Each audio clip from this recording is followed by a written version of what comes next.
After the witch hysteria in Salem, Massachusetts, Abigail fled to New York for a fresh start. She soon realized she was 3 months pregnant, and the only person who could be the father was John Proctor. The thought of having to raise this baby alone made her depressed and hopeless. Back at her apartment, Abigail began to reflect on her past and talk to her future child.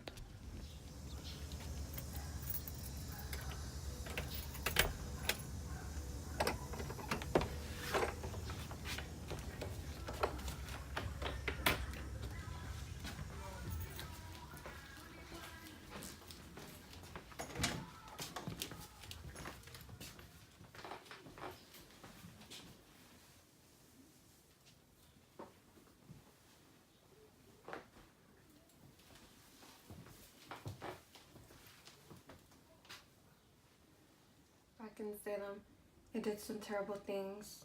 I regret all of them, but things are going to be different this time. With you coming into my life, I'll change. I won't be the person I once was back then. I'll take good care of you. I promise.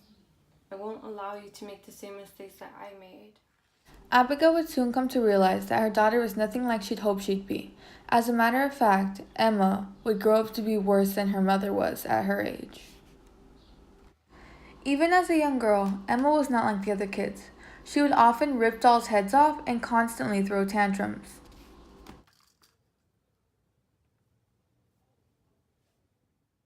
Fast forward 10 years later, Abigail is still living in New York.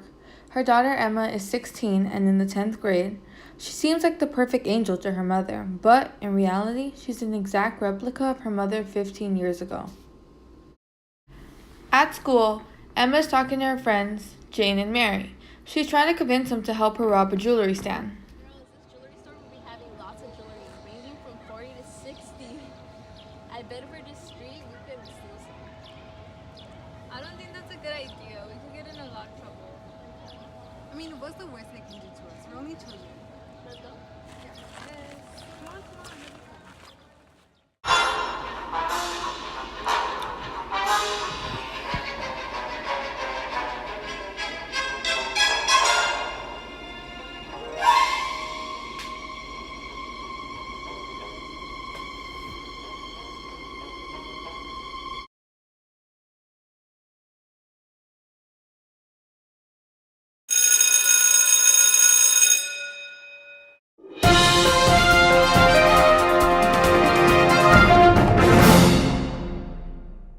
You won't believe what I just saw.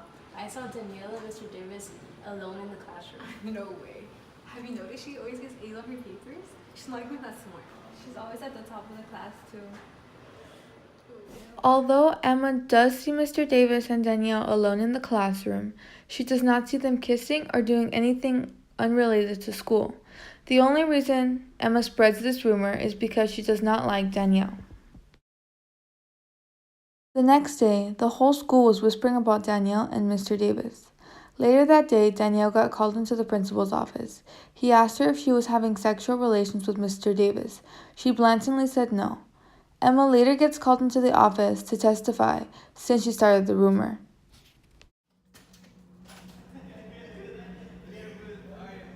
Good afternoon, Miss Williams.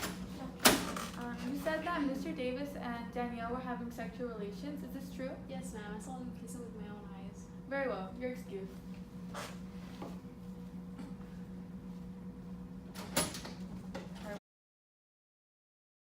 Emma and her friends continued to talk about Danielle.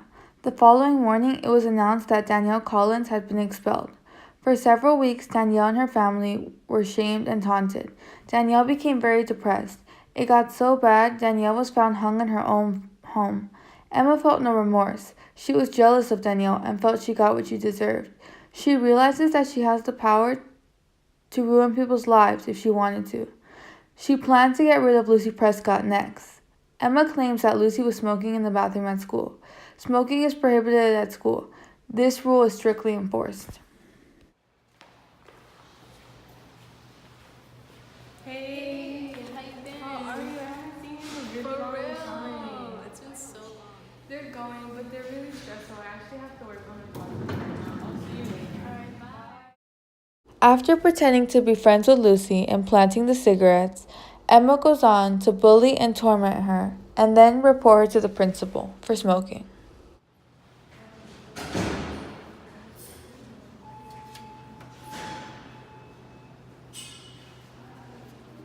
Why are you reading?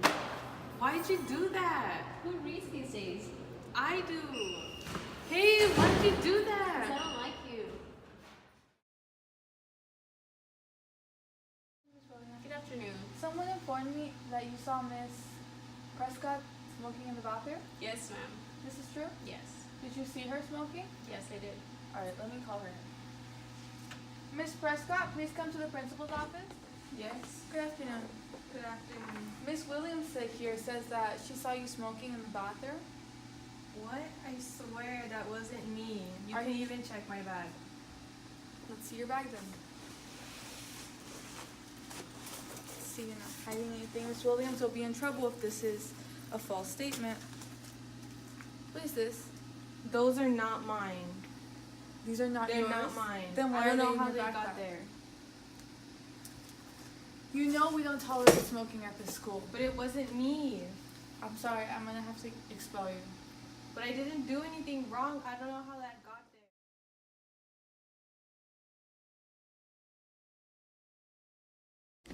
One afternoon, after school, Emma notices her mother is upset. What she didn't know was that earlier that morning, Abigail got a call from the principal that said Emma had been getting into trouble. The principal then proceeded to tell her all of the things her daughter did in the past few months. When Abigail finds out all of the things her daughter did, she's extremely disappointed. She realizes that Emma made all the same mistakes she did. She is so upset that she gets into a fight and kicks Emma out of the house. Hurt and full of anger, Emma kills her mother and flees the scene. Emma leaves her house in a hurry. She doesn't know where she'll go. All she knows is that she has to get out of New York if she wants to get away with this crime. Emma soon realizes that she enjoys killing and tormenting people. She goes all across the United States for almost 20 years, murdering hundreds. She was almost impossible to catch. She became one of the most wanted criminals of the 18th century.